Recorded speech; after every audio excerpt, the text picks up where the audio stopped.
waxaan fariin u dirayaa golaha deegaanka ee magaalada Burco. Fariintaas oo ah si rooga weyn ee magaalada Burco.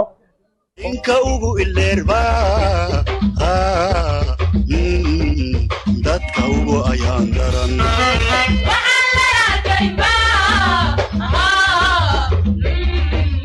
Inka ugu ileerba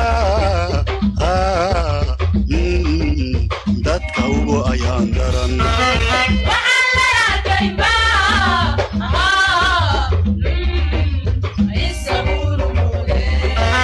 Ninka ugu ileerba dadka ugu ayaan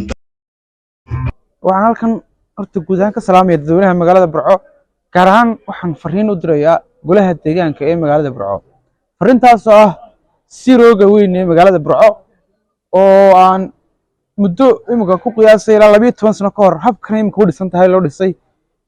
sidaan xasuustana waxaan dhisay golihii deegaanka ee Maxamed Muraad kuwii ka sii horeeyay Maxamed Dogolaab uu hogaaminayay waa ilaa muddo 12 sano meelahaas oo yaraan inay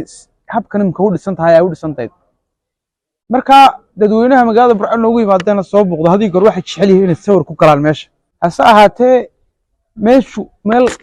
taariikh ahaan imika qurux badan iyo qaabkan ay tahay meher wanaagsana waa kaabad adigu casrigii barigiisa loo dhisay deesaa way ku qurux badneed laakiin imika waxaan soo jeedin anigu oran lahaa golaha deegaanka soo jeedin lahaa inay ka dhigaan in habkan horta guud ahaan la dumiyo oo meel carra laho ciid laho dhir qurux badan oo taalo qurux badan oo hab kala casri ah oo kale dadka aqoonta u leeynta loo diro meel cagaaran oo dhir leh oo baxyale oo maaragtay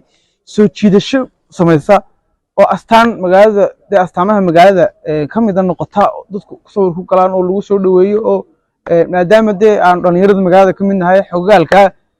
waxyaabaha naga soo noqda waxay kamid tahay in qofku si rooga isagoo concept kala ka haysta markuu magaalada Burco yimaado inuu qofkii yar jirdiido uu la yaabo ama qof waalan baad ugu timaado ama xashish ama uskud oo maalinta ay dhinmeedin wax la yar marmariyo wax kale oo xogo aanay ku qoreen laakiin in meeshan wax lagu qorqoro oo taariikh noqoto taalo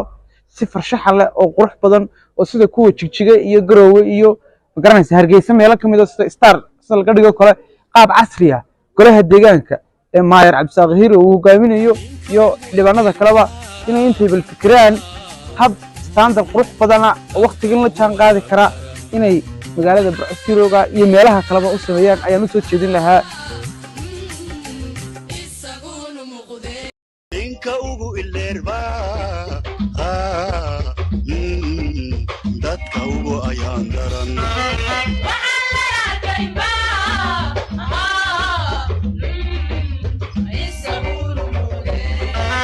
Ninka ugu ileerba